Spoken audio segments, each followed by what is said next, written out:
Hey everybody, Reown the Rojko here with another video diary. This one will be uploaded a little late.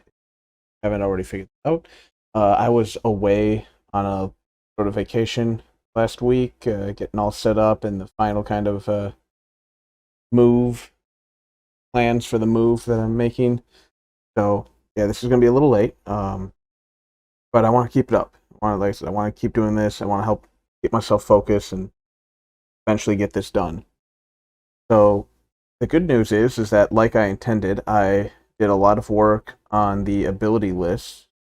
All the basic classes are done, and I've been working on some more of the advanced classes, but they're not 100% ready yet. And everything again is in a very basic state. But right now, that's all I can hope for before moving into beta. So I think I want to finish a few more of the higher skill classes, just because the system I'm using, you don't really stay in one class for too terribly long, and that's kind of the goal. And by that I mean, not that you don't stay in classes in this one. It's just that you'll gain access to new classes. You'll take skills and abilities within those new classes, as well as the old ones. So, and chances are, you're going to want to take a lot of the newer abilities for your newer class, whatever you just got, than your older one. Kind of pick up the older class stuff later after you kind of run out of stuff to buy in the new class. But again, the point is that the progression is supposed to be kind of rapid in this one. I don't want it to. One of my problems with like D&D has always been after about probably level 5 in that ballpark, right around there. It starts to just take so long to level up. And I know that you can always start campaigns at higher levels, and maybe it's just my group. We rarely, occasionally start a campaign at some of the higher levels, try and have some fun with the higher level classes, but it's not terribly frequent. And the thing is that I and many other people, I'm sure, like the progression of starting a character at level 1 and working their way up. But when you can play a campaign like we do for maybe a month, sometimes 2 months, 3 months, or more, especially if they're campaign into campaign into campaign, it can go on for several months. And let's just say if it's at 3 months, and the only thing you have to show for it is your character's level like maybe 6 or 7 at that point, 8, depending on how much XP is dished out and from what sources. If it's if you're only getting XP from defeating enemies in combat, or if your GM gives out XP during different roleplay sessions for overcoming social obstacles, I don't know, but it the progression itself just feels rather slow. So I was trying to make mine a little bit faster. I don't want to make it lightning fast, where you're just like, oh, I finished one campaign, I got my new class. No, it's the XP is supposed to be distributed basically every probably. Well, I should note that the way I'm breaking things down at the moment, anyways, a campaign will consist usually of 3 parts, which are I'm going to be referring to as missions. And usually each mission will grant you about 3 to 5 XP, depending on the difficulty of the mission, and there might be opportunities within the mission for the GM to award XP to different players as well. But 3 to 5 XP at the end of each mission there.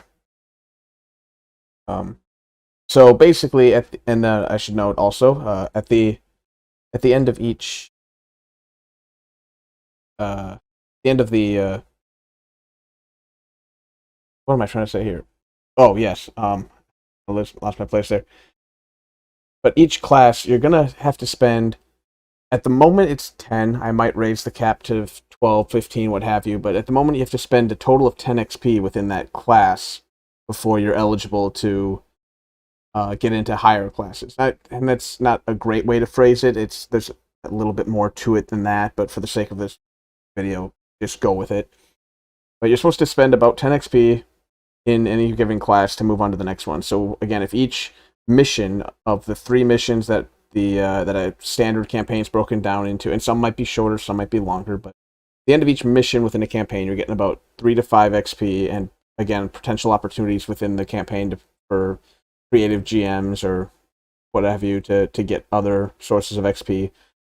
So it's about basically 3 missions or so is kind of the goal I've got before everyone moves up to a new class and gains access, I should say, to a new class, new skills and abilities. So the idea is it shouldn't be short, or you shouldn't be stuck in one particular class for incredibly long time, but it also shouldn't be that you're just rapid firing through these classes and getting access to all of them. So again, everything's still kind of in a beta. We'll see. Maybe like I said, maybe I have to raise the XP cap to 15 or 20, what have you. We'll see. Everything's still very much out in the open, and nothing's written in stone yet. I have trying to think here. So besides finishing up the ability list, which is my goal for this week, really would like to finish the entire list, get everything else done. And with the abilities done, that should cover. Got the intro, got character creation. With the ability list, I'll have classes loosely defined, at least enough where I feel confident in them. Skills are done. Very confident in the skills. Again, subject to change, but I'm very confident in how the skill system works.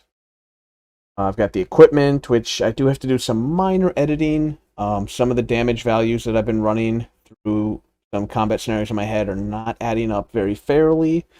So some of the equipment has to be redesigned a little bit in terms of some numbers. Don't know if I'll get to that this week. We'll see. I have to. Oh, and then this magic system. That's the other one.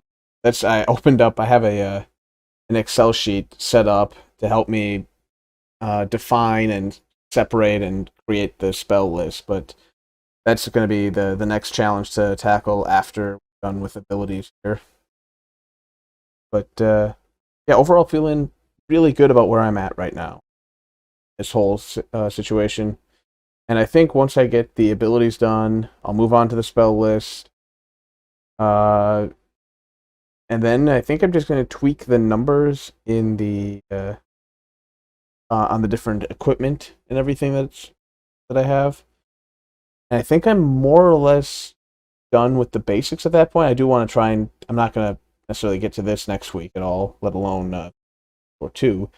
But I do want to focus more later on the internal mission that the book comes with to get people off their feet and kind of into the world a little bit. I think once that's done, which again, maybe 2, we'll say, maybe 3 weeks to get all of this done, give or take. I think I'm more or less ready at that point to kind of release a sort of alpha preview, even. Probably release it on a couple different RPG websites that let people just post up their stuff. So I'll probably put it on a few different sites there. I'll have links eventually in the description when that comes out. But yeah, it's all coming together. Feeling really good about how this is all going. So that's the update for this week. And thanks for watching. This is Reown the Rojko signing off.